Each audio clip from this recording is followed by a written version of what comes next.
Hey there, pre-K kids and parents. Welcome back to another Shubert story. So parents, stick around. Remember, our Shubert stories have as much to do with you as they do with the kids. So let's go over the Shubert stories we've already learned and the lessons that we learned in those stories. Our first lesson was Schubert's big voice. Kids, what did you learn in Schubert's big voice? You learned how to talk to other children about how to solve your problems. And parents, you learn how to help children learn what words and what actions are acceptable when talking to other children. The next one we read was Schubert is a star. And it was about Schubert who was feeling what? Angry or mad. And he came to school and he was still mad. So his teacher, Mrs. Bookbinder, what did she do? She very calmly helped him learn a way to breathe and calm his body, go to the safe place if he needed a minute, and then come back after he was ready. So parents, this also taught you how to help your child calm down when they are angry. Because if they're angry and you come in angry as well, no one is going to come out of that situation calm. What we read last week was called Schubert's Choice. Schubert was having trouble doing something. What was he having trouble doing? Getting ready for school. And his mother came in and helped him by taking that big task that he had to get ready. Well, what does get ready mean? Get ready means put on your shirt, put on your pants, put on your socks, and then walk out the door. So she helped him by breaking it down into smaller sections so that he would be able to do it. And after he did those small sections, she reinforced him by saying, "Good job, you did it," so that he could gain the confidence to do it himself. Well, here is this week's lesson. It's called Schubert Sees the Best. And this, I think, might be my favorite Schubert story. This is a story about Schubert, who, and his classmates actually, who get really annoyed with some of the other kids. And the teacher comes over and says to him, "Well, let's think about it.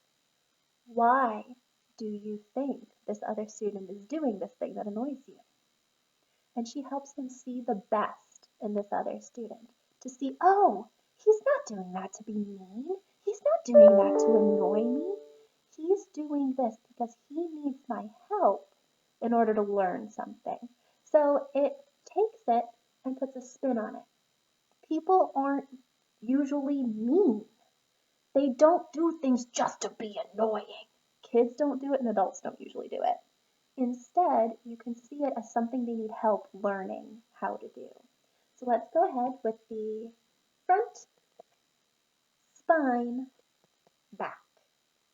On the front is the title, Schubert Sees the Best. The author is Dr. Becky Bailey, and the illustrator is James Frack.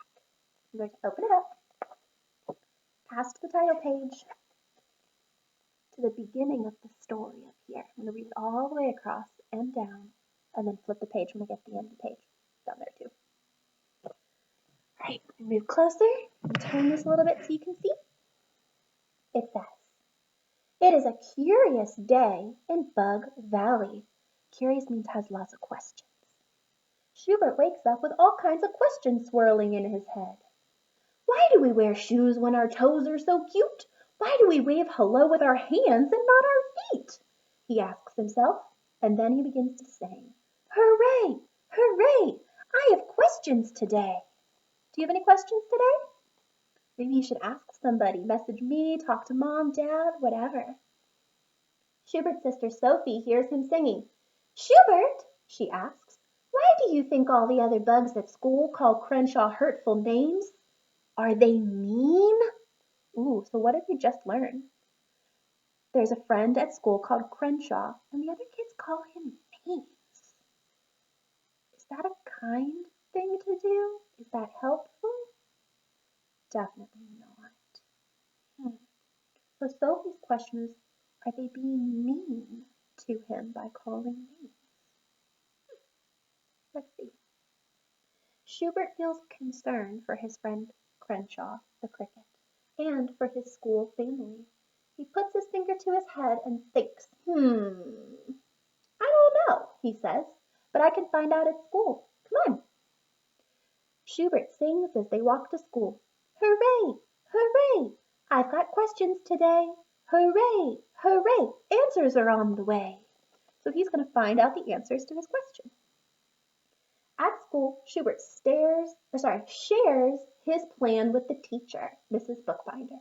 She gives him a clipboard, a pencil, and a detective's hat and cape to help him investigate. Ooh, so she's telling him, you have a question. Let's work to figure out the answer. So like we have questions when we're in science and we put on our scientist outfit, he's going to put on a detective outfit. Then Mrs. Bookbinder whispers something in Schubert's ear. What do you think she said? I don't know either. Then she hands him some funny heart-shaped glasses. Sophie looks up from her journal and wonders what Mrs. Bookbinder is whispering. Oh, so she can't hear either. It must be a really quiet whisper. Shubert heads off to start his investigation. Shubert is ready with his clipboard when Etta, the earthworm, comes out of her hole. Oh, there she is. Welcome, Etta. Etta, he says, why do you call Crenshaw hurtful names? Etta replies, he hollers out answers instead of raising his hand. I can't think with him yelling. Oh, so she's upset because he doesn't raise his hand and wait his turn to talk in class. That might be a little bit difficult. I have trouble listening and thinking too when friends are yelling.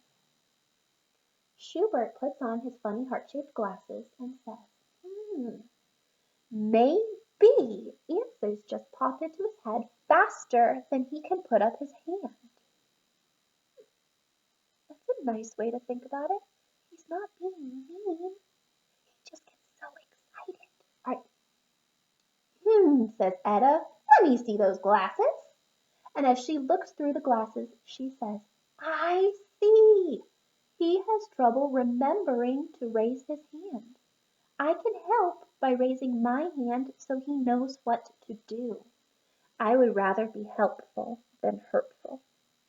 Oh, so calling Crenshaw names was hurtful to him. Instead, to be helpful, she can remind him, say, hey friend, remember, raise your hand when you have something to say. And use a kind, helpful voice. Next, Shubert walks up to Benny. We remember him. He's been in our stories. They touch knuckles to greet each other. So fist bump. Well, Schumeister. So Benny, why do you call Crenshaw hurtful names? Well, Schumeister, he grabs things. You're supposed to say, may I have a turn, please? But Crenshaw just yanks them right out of my hand. He's a bully, Benny responds. So Benny is unhappy with Crenshaw because what is Crenshaw doing? He's grabbing things out of his hand. He doesn't ask for a turn. Okay, so being hurtful was calling him a bully. Don't call names. Let's see if Benny and Shubert can work together to think about a helpful way to talk about their friend Crenshaw. Shubert slips on the funny heart-shaped glasses and says, maybe Crenshaw just doesn't know what words to use. Says Benny. Let me see those glasses. Shubert stands on his tiptoes to put the glasses on Benny's head. You're right, little buddy, Benny exclaims. Crenshaw needs me to use my big voice. I could say, I don't like it when you grab. Ask me if you want a turn. I would rather be helpful than hurtful. So instead of calling him a bully when he grabs things, he can remind him what words he needs to use to ask for a turn. That would be very helpful, Benny. Next, Shubert approaches the ant triplets. That means there are 3. Angie, Angela, and Angelina. What's with the detective hat? They ask him. I'm doing an investigation, answers Shubert. I want to know why you make fun of Crenshaw and call him hurtful names. I wonder what they'll say. The ant triplets huddle close together to discuss an answer, and Angela speaks up. Crenshaw doesn't sing with us at circle. He just sits there like a bump. He's lazy. Another hurtful name. Do you think that there's a helpful way that we can talk to Crenshaw? You do? Let's see if they discover it. Let's see if they find it. Shubert lowers the funny heart-shaped glasses over his eyes and says, maybe he enjoys watching us sing more than he likes to sing himself. See those glasses, respond the sisters as they squeeze their 3 heads into one pair of glasses. Their faces are squished together like halves of a peanut butter sandwich. Very close together. Wow, he learns by watching us, the sisters say together. We can help by singing and having fun. We would rather be helpful than hurtful any day. Next, Shubert decides to go talk to Crenshaw. So he's discovered that the friends are calling names instead of helping their other friend to learn things that he doesn't know how to do yet. Shubert asks Crenshaw, do you think the class is mean to you? Oh, yes, Crenshaw says. They call me hurtful names and they tease me. And then Shubert hands Crenshaw the glasses to try out. Oh, I see, Crenshaw says. I need to teach others how to treat me. I can use my big voice and say, I don't like it when you call me names. Then I can watch and listen to the others for suggestions of how to be helpful for them. We can both help each other. I would rather be helpful than hurtful. So, in the story so far, we discovered that the friends were upset because they didn't understand Crenshaw needed help. And Crenshaw was upset because he was calling them mean instead of helping them learn how to treat him. He wanted them to be kind and stop calling names. So he had to use his big voice and talk to them about it. Schubert's investigation is over. He sits at his desk to review the information. Is the class mean? Yes or no? Etta said, nope. Big Benny said, nope. Angie said, nope. Angela said, nope. And Angelina said, no. Is Crenshaw mean? Yes or no? Crenshaw said, no. Crenshaw, nope, nope, nope, nope, nope. So, does that mean that nobody is mean? We just didn't know what we were supposed to do and say? Sophie watches as Shubert looks over his results. What did you find out? Tell me, she chants in a sing-song voice. Why do all of the bugs call Crenshaw hurtful names? Is the class mean, or is Crenshaw mean? Shubert hands Sophie the funny heart-shaped glasses and says, nobody is mean, neither Crenshaw nor our bug family. She puts the glasses on, looks around and says, I get it. We forget to see the best in everyone. We forget to be helpful, and instead we are hurtful. Pretty cool, huh? Says Shubert. Yeah, but I have to know, what did Mrs. Bookbinder whisper in your ear when she gave you the glasses? Mrs. Bookbinder told me to see the best in others. When we use our loving eyes, we become helpful instead of hurtful, and we turn our problems into solutions.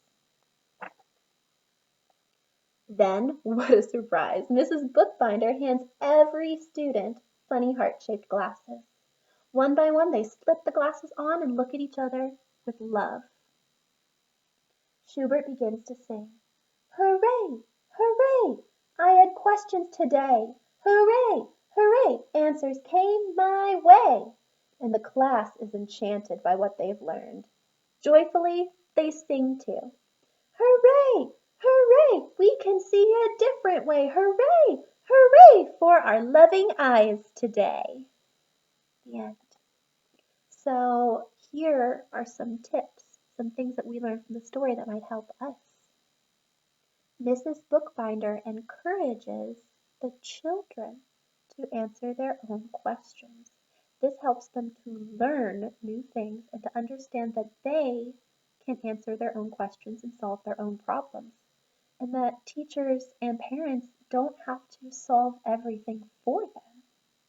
Mrs. Bookbinder gives Shubert a way to write down his answer. So if you have a question, or if your child has a question, you can have them make their own answers. And I know most of us aren't writing yet, some of us are, but we can write a check mark for yes or an X for no, or something else that you and your child decide together.